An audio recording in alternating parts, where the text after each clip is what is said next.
Good morning, Mr.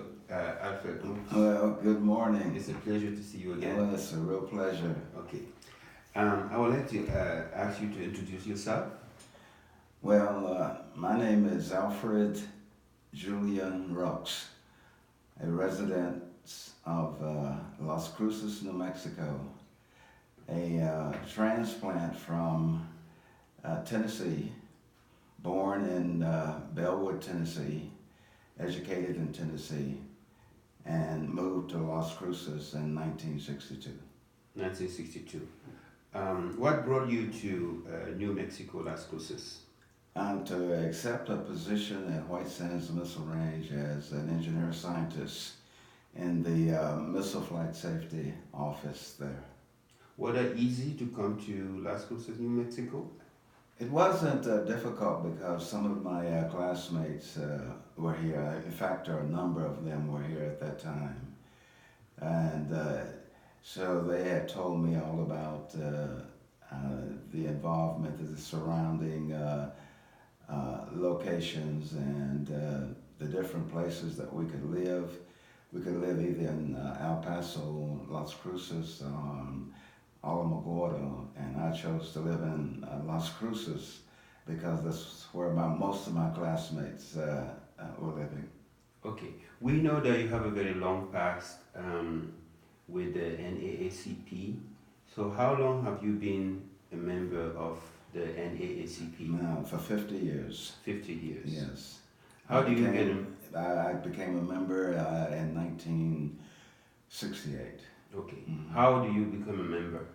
Just because it was fancy, or You said, why did I become a member? or how? Well, how? Well, you pay a membership dues and sign a membership application and agree to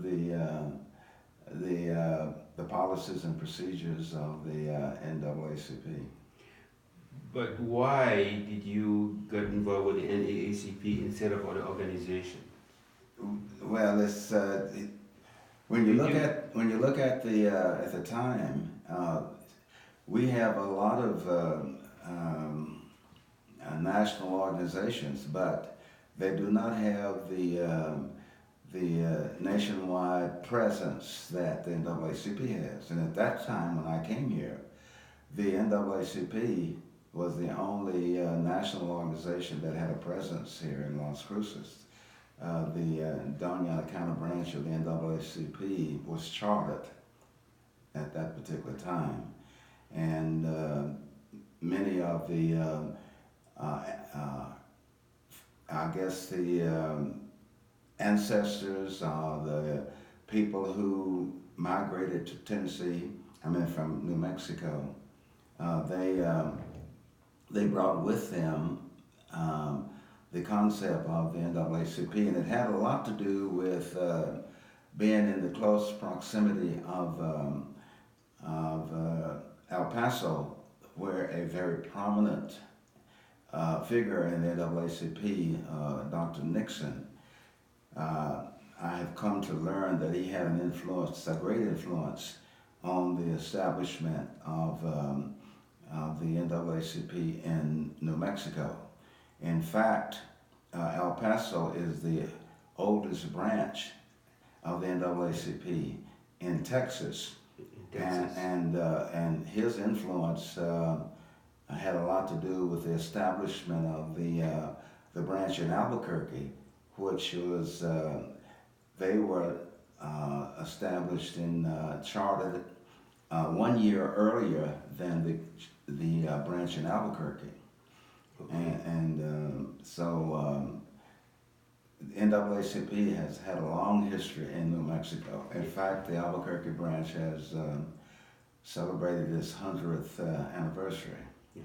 What I'm trying to understand is why did you feel like your contribution was needed in AACP in Las Cruces? Was that like a big struggle for people of color? Well, it wasn't becoming a member. It was the environment that we ran into. all I had to do is to hear the experiences of my classmates Sure. that came a few years before me, Okay. and we knew that it was a great need, and there were problems in housing, problems in equal accommodations, Sure. and there was a underlying uh, discrimination.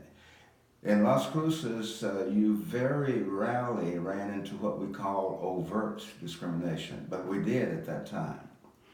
But um, it could be subtle, but it was mixed. Sure. People who moved in here brought some of their ways from where they came from, and yet the environment from a racial point of view was mixed. Sometimes you would know that you had been discriminated against, and it was here, and we knew that we had to do something about it. And one area was in the area of housing. Okay. Mm-hmm. So what was your involvement with the NAACP? Like, what position did you occupy, and why did you occupy those positions and felt like I needed here, I need my contributions very needed into this organization? Well, now I've been involved with the NAACP almost 50 years.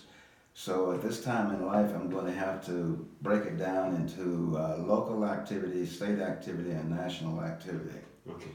Um, at the time that became involved in the NAACP, it wasn't long before I became the secretary of the branch. And because this was the contribution that I could make at that particular time to help them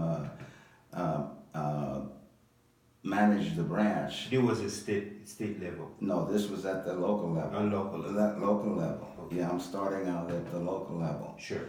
And then, but it is because we saw a need.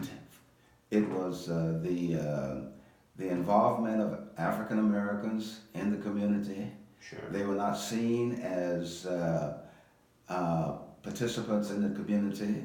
All full citizens. I've got to say, as I'm trying to mention to you earlier, Las Cruces was much different than from Tennessee. Okay. Why there was a mindset, but I want to follow through on that. Sure. And because I don't want to indict Las Cruces, okay? Okay. There were people here who were the natives, by and large, accepted you with open hand, Sure. open arms. But it was the influences from the surrounding states, especially from the east, Right. from Texas, people moving in here. Mm-hmm. They brought those prejudices with them. Okay. And they were establishing businesses. They were managers of apartment complexes. Sure. And what would happen, although you could move about in the community and not be discriminated against, but at the same time, all of a sudden you run into discrimination. Sure. And you knew it when you saw it. Okay. Okay, and that is what caused us to move to do something about take action. To take action, because to give an example, I don't want to mention an apartment complex that was opened up here. We had just been successful in passing the fair housing ordinance. Sure. But you know what the hindrance was from being able to do that? Prior to that time, we did not have anybody who could place the matter on the agenda for the council to consider it. At that particular time, the council had a rule that only the councilors could place items on the agenda. Wow. And if you didn't, if you couldn't convince, well, they were not called councilors at that time; they were called commissioners. Mm-hmm. If you could not convince one of them to place it on the agenda, it died from not getting on That's the right. agenda. Okay, and that is one thing that really caused us to work toward electing an African American to the city commission, and Albert Johnson was that person. Which you guys did. Right, which we did, and I personally was his campaign manager, and many other people from within the NAACP worked actively, and within the community, Sure. worked actively to elect him.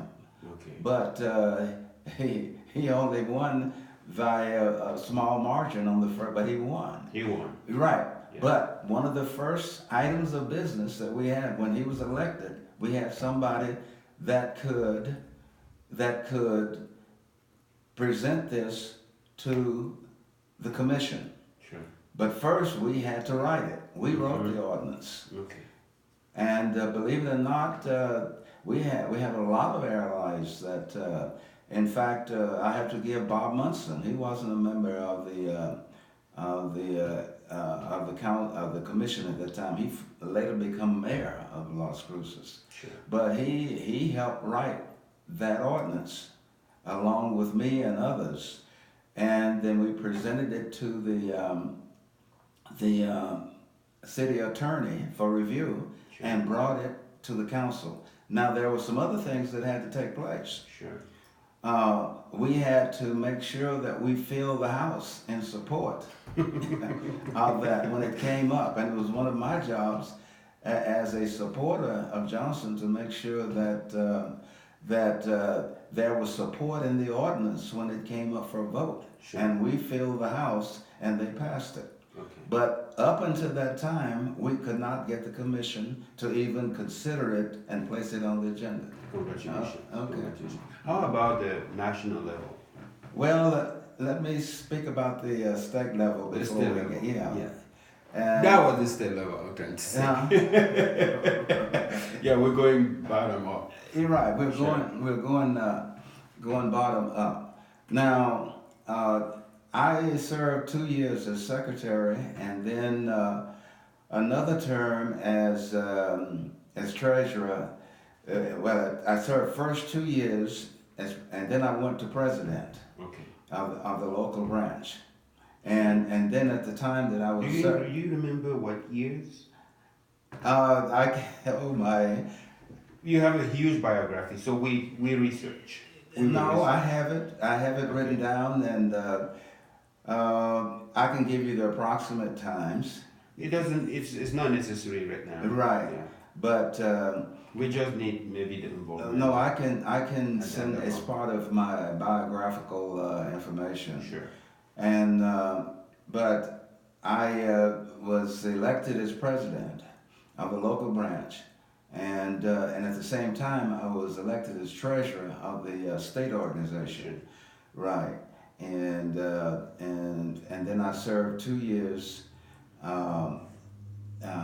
as president, and then after I had served 16 years as state president, I came back to the branch and served another 8 years, which gives me the total 10 years of being president of the local Las Cruces branch of the NAACP. But now we'll go to the state level.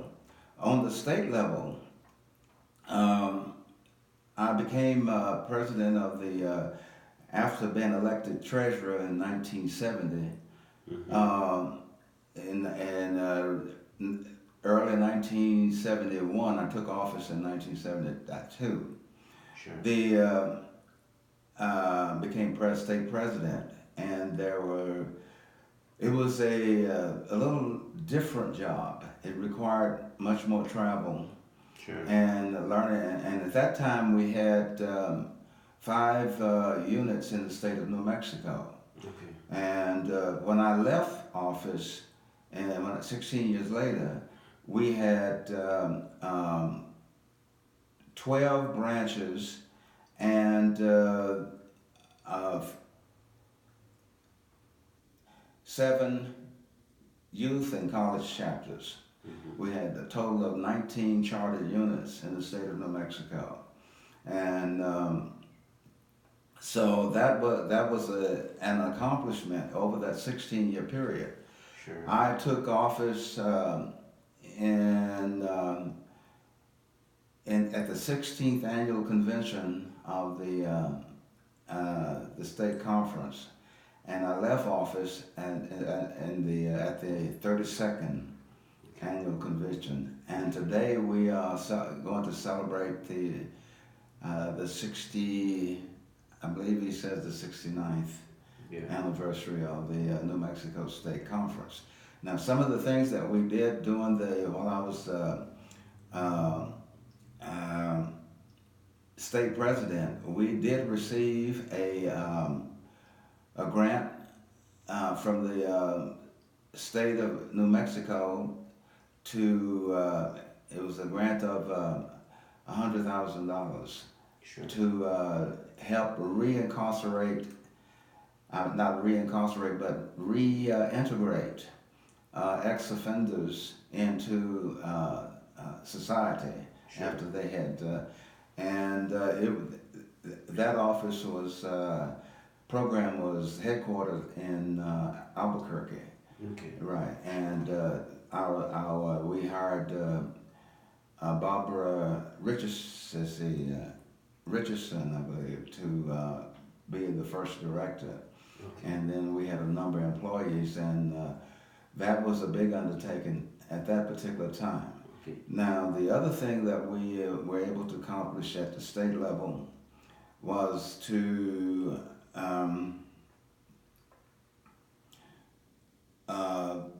New Mexico celebrated its bicentennial, and we received another grant to celebrate that. Sure. And we do have some of the brochures from that grant today. Sure. If we had to, we could share it with you. Okay. Yes. Thank you. So it looks like your accomplishment at the local and state level was very important than national level. And no, there are some other things that I need to talk about. We instituted some things when I was at the state level that we felt that we need to have a greater influence on the legislature. Okay. Now today, they have what is known as African American Day. Sure. Okay, but that function we started out NAACP, we started interacting with the state legislature every 2 years during the long session. We had a reception for the legislators to come, and that continued for a number of years, and then it has been transformed into African American Day. Yeah. But this is something that before that time, there was nothing. Okay, and you need to understand that, and we have pictures and things to document that, to show that we were doing that as early as 1980, and it was during my administration. Sure. It looks like a very long accomplishment, but I want to ask you, what was your proudest accomplishment as a leader of the organization during those period of time? Which organization? The local the NAACP. Your entire career working for the organization. Well, there were a lot of things that we were proud of. I can just give you a few of the accomplishments that we were very proud of, among many. Sure. And they will not necessarily be in any ranking order. Sure. I was proud to be a member of the National Board of Directors, which I served for a total of 24 years. Sure. And I have the honor of being the only New Mexico residents that's ever served on this National Board of Directors in 109 years. Sure. And I was very proud to be there and to celebrate the 100th anniversary of the NAACP, and we did some things that I was able to experience. We were able to go into Canada. Sure. And witness the meeting of what is known as the Niagara Movement. So you have represented the organization internationally too. Pardon? You have gone internationally. Well, to the real organization of the NAACP was the first meeting was in Canada. Why?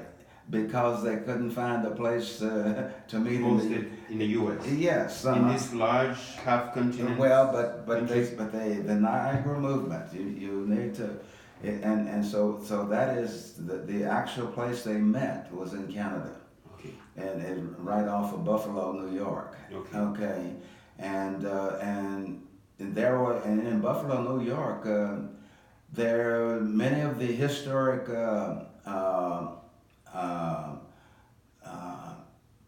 History markers of the slavery movement.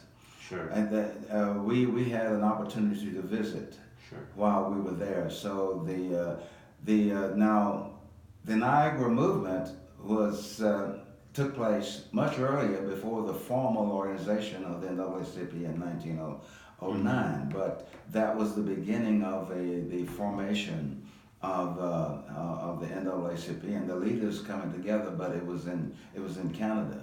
Okay. Where that movement. So we went back and retraced where they met and went to the actual spot where the meeting took place. I was very fortunate to go back and see that. Do you know where? Do you know where in Canada? It's just across the border. Okay. Yeah. Mm-hmm. Okay. And it's just across the border, but it was across the border, and I just don't have that right at the tip of my tongue right now. We found that in your biography. No, that you'll have to get on I'll have to go back and look at some of my notes and tell you exactly. No problem. But the other thing that you talked about some challenging things. Sure. And one challenging thing came up right after 2004, right after the 2004 elections. I happened to be serving on the executive committee of the national organization. Sure. And that is the committee that deals with the day-to-day operations of issues in between the meeting of the board of the directors. It's the 17-committee committee. And we were very active during that presidential campaign in voter registration. Sure. And those kinds of things. Sure. And and we were very active increasing the African American voter registration across the country. Sure. In fact, a lot of people don't know that we in New Mexico received through various, through the NAACP and its subsidiary organizations, over $140,000 over the entire period to register voters, to educate, and to get out the vote. Sure. And then we divided it up in the state of New Mexico, with a portion in the north, sure, Albuquerque area, the southern Las Cruces, New Mexico, and the Santa Fe area, and then we also gave sub-grants to, sure, the organizations within, okay, within here. But here's something else. At the same time that Mr. Sambone and we ran that program, mm-hmm, during that period. Sure. But we wore multiple hats Now we registered within the city of Las Cruces, the NAACP, during that period, over 5,000 registrants. Wow. Okay, Congratulations. but there was we set up a working arrangement with the Southwest Voter Project, and I was a member of the committee of the Southwest Voter Project. Sure. And for some reason, they decided to elect me as chairman of that project. Okay. And during that period, we also received a grant from the Southwest Voter Project, and we registered voters in Doñana County. And between the two organizations, the NAACP effort and the Southwest Voter Project effort, Sure. we registered 9,000 voters in Doñana County. A lot That's of people quite don't. an accomplishment. Right, Yeah. but at the same time, the NAACP effort, we were doing the same thing in the Albuquerque area, Yeah. in the Santa Fe area, and the eastern. So $140,000 to New Mexico to help get out the vote is a lot of money. Yeah. And it worked us very hard, but we accomplished that. A lot of people. Sometimes we think that we didn't get the recognition that we should have gotten for that, but we did it, and we have the record to prove it. Sure. Okay, but as a result of that, it was the NAACP across the country during that period weren't the only African American organizations involved in that. There were other organizations? It was I'll just put it like that, okay? I don't want to be specific. Sure. But it caught the eye of certain people in Congress. Okay. Okay? And although it is my belief that it was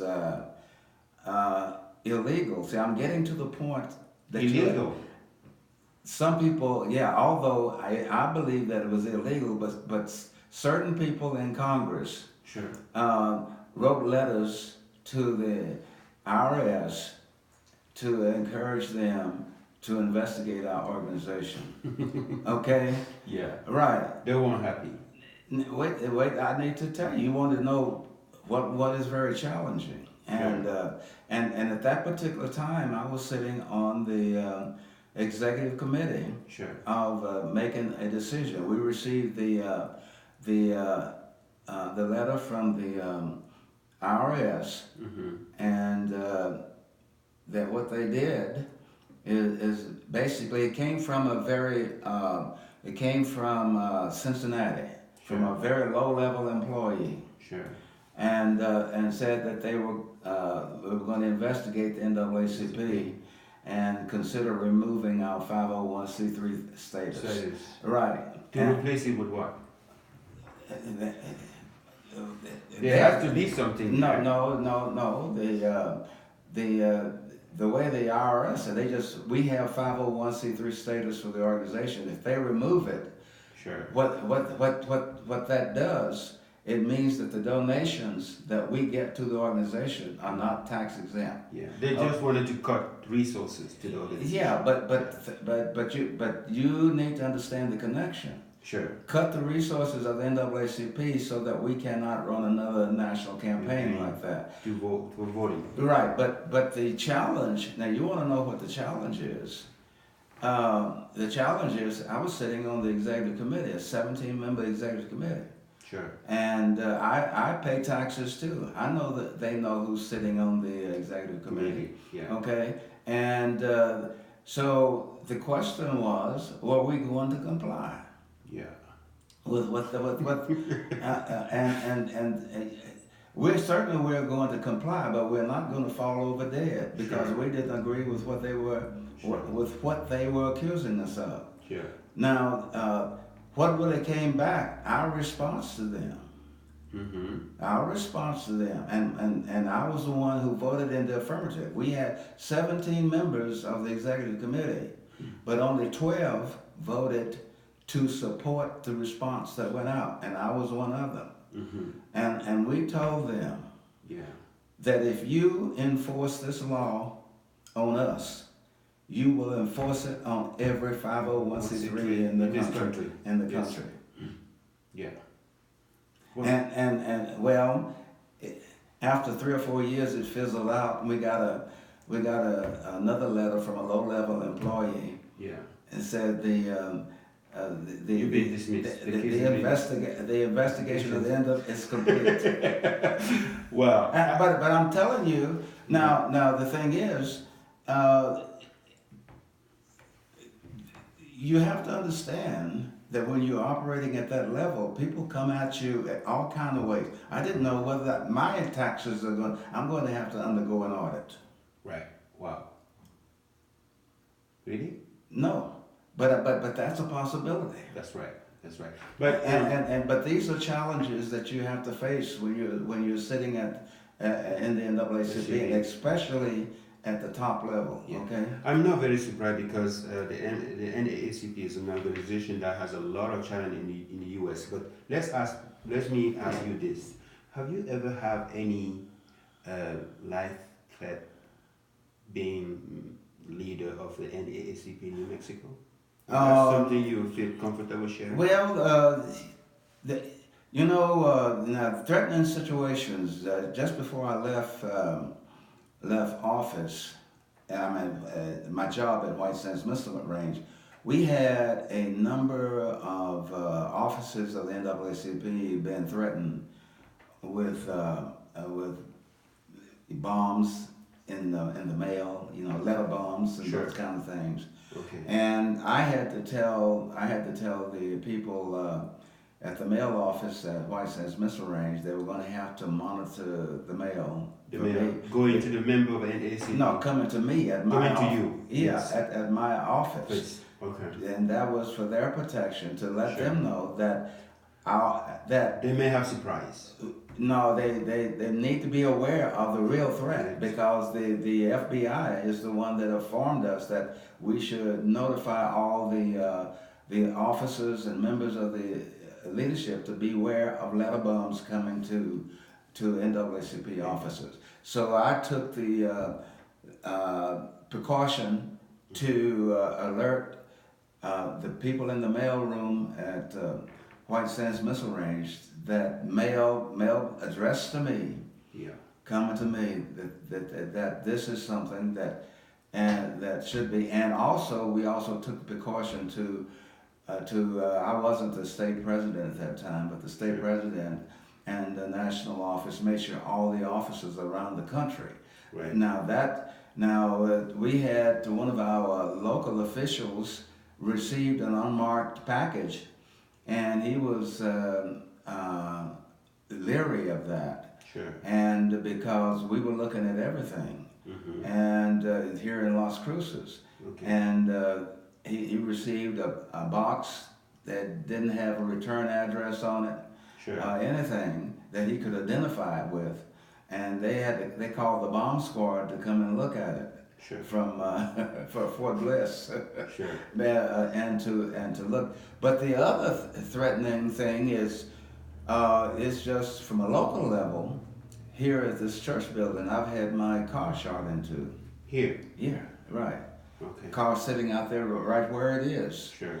And there was 2 in the side of the door and 1 in the back. Okay. Right. Any idea who may have done that? I have no idea. Any native from New Mexico or somebody from out of state? Well, I don't know, but I doubt if it was from out of state. I think it may have been, it could have been related to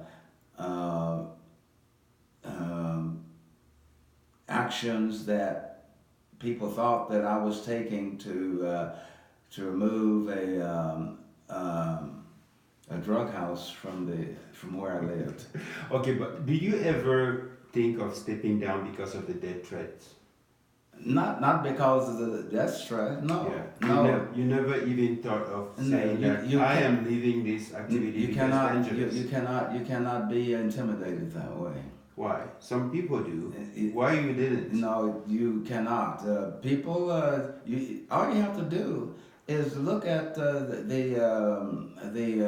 threats that the people, our ancestors, those in the civil rights movement, Sure. they have experienced far greater threats than we have. That's right. And So and it's too late to give up. if they had given up, Yeah. where would we have been today? Yeah, we won't even have You you can't- been getting a job at White Sands. You cannot, you cannot, you cannot, Not. you cannot be intimidated by anybody. Sure. In other words, you lose your own self-respect. That's right. Now, it doesn't mean You don't look at yourself in the mirror. right. You don't let anybody deter you from your freedom. Don't let anybody deter you, take your freedoms away from you, and you not say something about it. That's right. And people in America need to understand that I am one among many African Americans that I will not give up my freedom without a fight. Okay. Good to know. Very interesting history, Mr. Rhodes. So I want to ask you another question, much more contemporary. What do you think about the post-Obama race struggle in America? That's something that's happening like now. I know. The first thing, now when I look at it in the long range and the short range, I'm one that thought that Obama was before his time, but I changed my mind as the campaign progressed. I didn't think he had a chance. Sure. But there are many factors that influenced that thought. Okay. But let me say generally, I firmly believe that we are better off post-Obama than we were pre-Obama in many ways. Obama really opened up the media outlets to African Americans. The Pandora box, maybe? Yeah, well, he opened up the Pandora box. You kind of put words in it, but that's a famous saying that once it's open, you can't close it. Sure. You're right, but I think you really know that things have happened. Obama was able to do some things that if he were not president, we would still be fighting for today. Now, let me give you an example. Before Obama, you look at our influence in the major news media.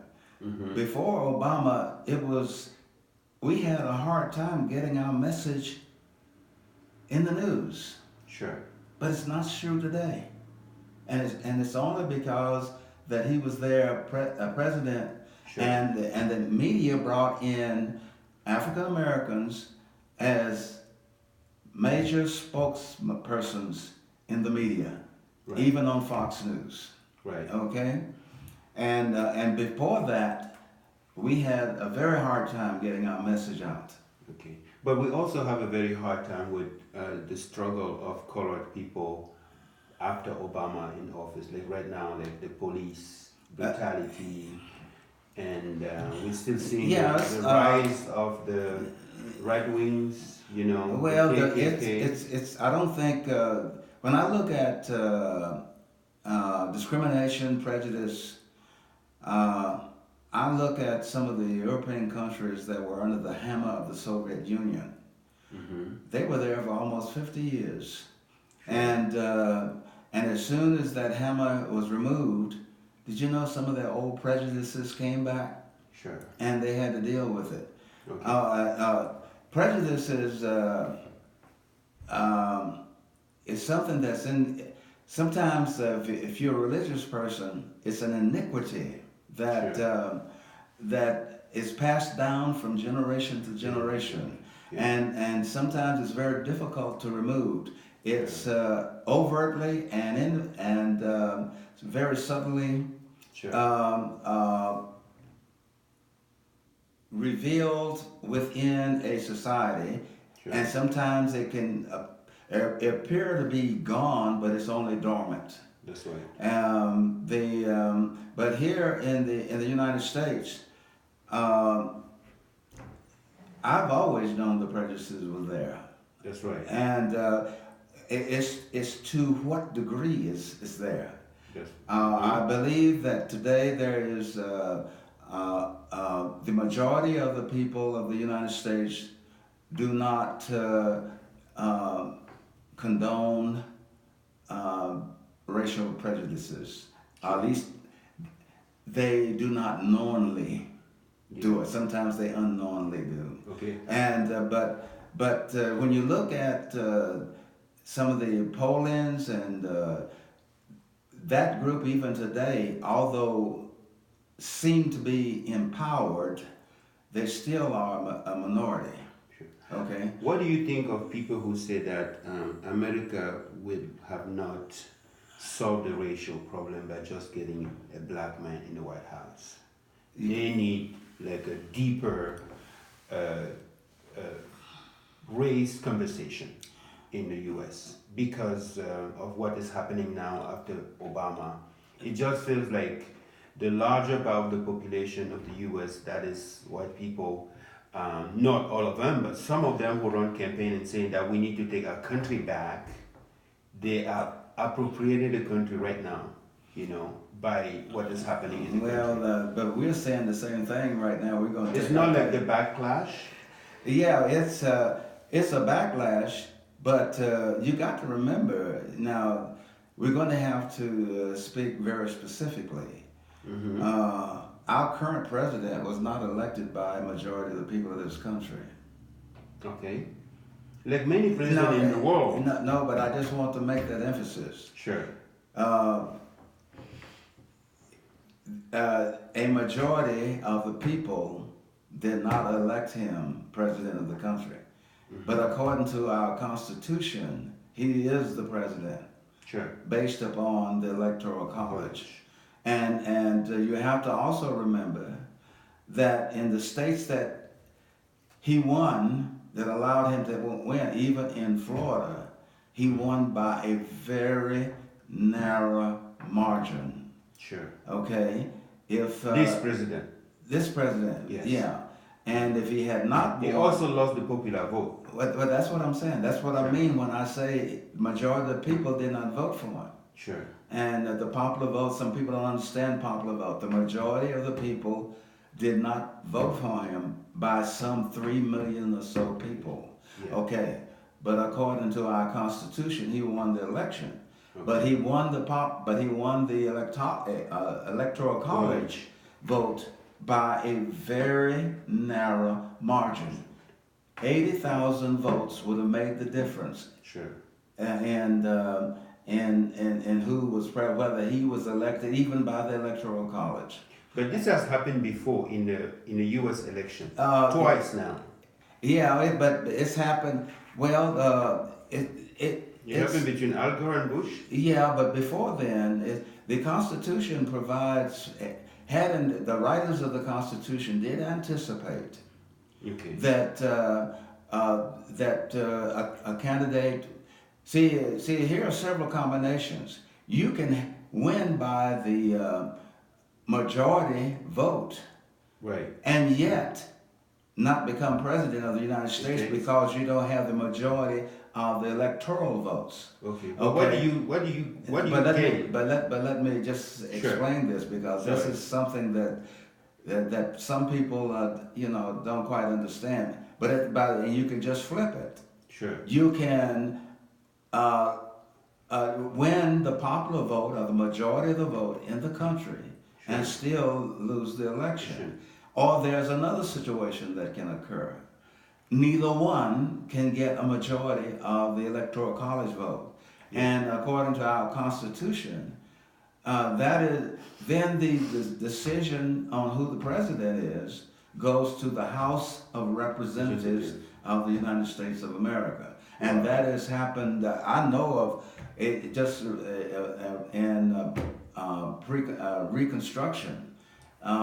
And it's one reason that it's post-Civil War. Yeah. And it was during the Reconstruction that when it went to the House of Representatives, a deal was made with one of the candidates with the southern states. Sure. If they would pull the troops out of the South, that Right. they would support him, and Sure. it left the Reconstruction undone. Undone. Right. And then devastation for the And, African well, American the population. well, then during Reconstruction, we had began to make gains in the houses of the legislatures Sure. in certain southern states, and African Americans were elected to as senators and I believe governor in one state, Sure. and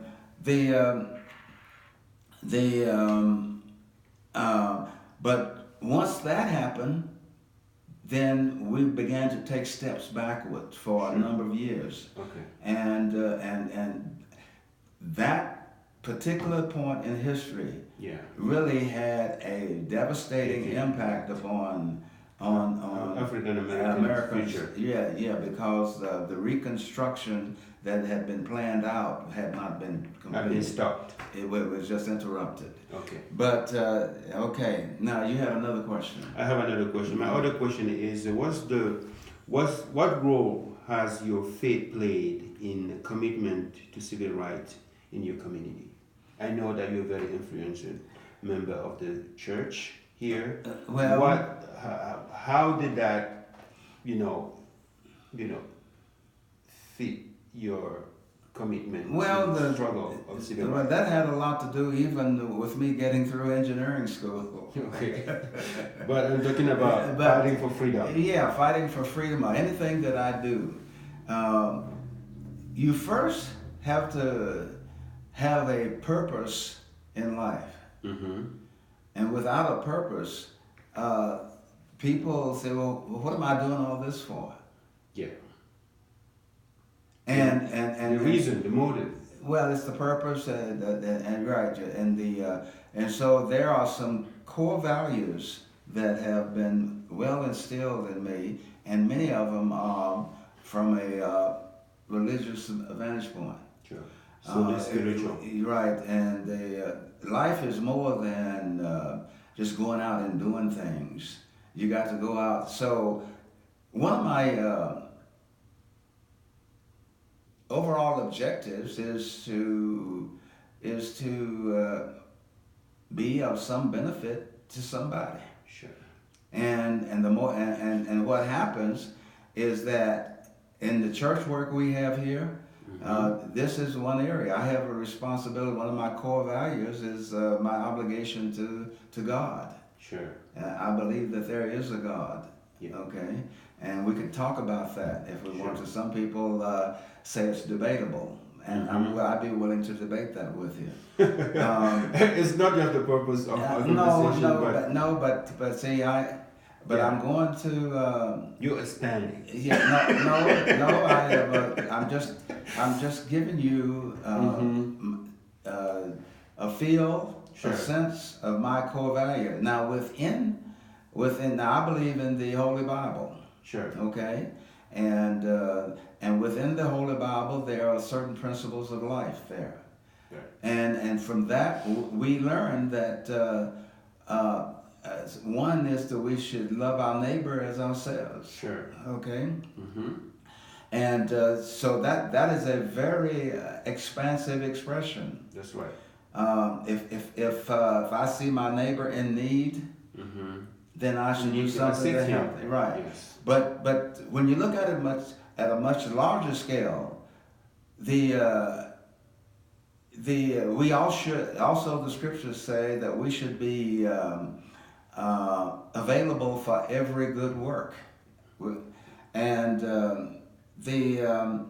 every good work is that which improves and enhances an individual, a community, Sure. my state, or all of humanity. Okay. Now, it goes back, why am I in these organizations? The organizations give me the leverage to help more people Yeah. expand and with the power you have. It empowers me to help more people. That's right. And on the local level, I have been empowered now. The being involved in the political activity Sure. here, it enabled us to help a lot of low-income people within the city of Las Cruces That's right. through the loan grant program. That's a good work. That's right. Okay, Mhm. but if I were I not agree. there, if we had not been there and become part of the local political organization and get somebody involved, have Sure. somebody on the council that would appoint you to the city committees, Sure. which I became chair, Sure. and I had a great impact upon the loan grant program in the city of Las Cruces, and it's a lasting one. So your religious faith allow you to and support you to do that. Yes, but it goes back to that is a good work, Right. and you have to realize this is why people should run for office, why you run for city council, why you serve on committee, That's is to first you got to have a purpose Sure. for wanting to be there, Sure. and that purpose is part of my core values that have been established by my religious belief. Okay. Okay? I have another question for you. Okay. Thank you very much for that answer. I know for sure that as a human rights activist, I know that having authority is not being a leader. And I still consider you as a leader, even though you're not an active, you don't have an active position at the NAACP. So my question for you is that, how do you think we can overcome this struggle? Because I've seen you in action when the NAACP hosts conferences. I see your influence in the room and how you manage the event. And I just want to ask you this question: how do you think we can overcome efficiently this struggle in this country? Well, the first of all, we've got to first have some core values and a purpose. Sure. And when we talk about the NAACP specifically,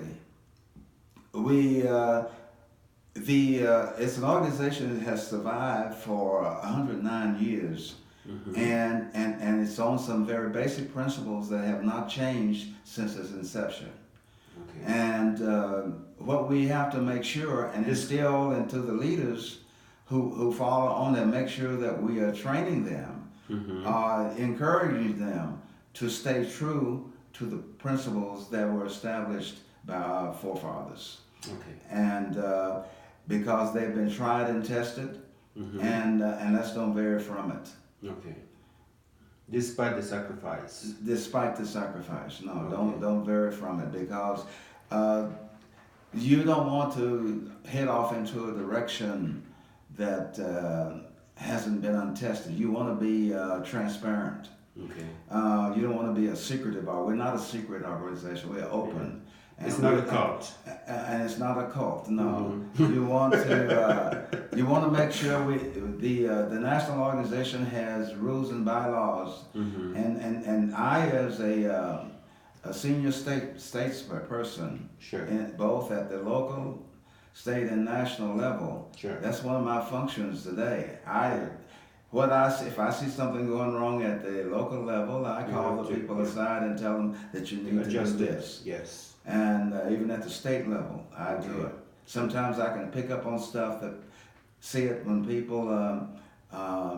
other people don't see it. Sure. I can see it loud and clear, and also at the national level. I'm serving on, right now, although I'm not an official member Mm-hmm. of the board of directors, Yeah. but they have seen fit to put me on some very important committees, which I serve on today. Yeah.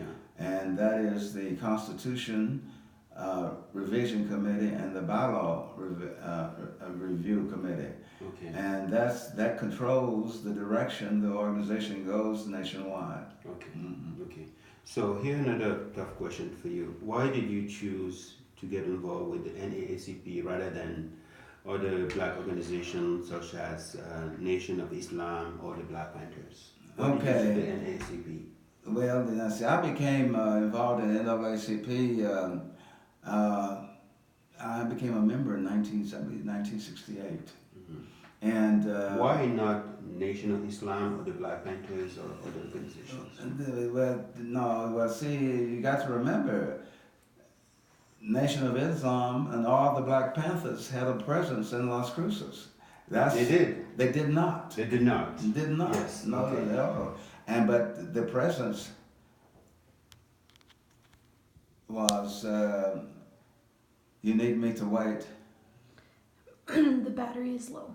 The price is low. Mm-hmm. Can you stop?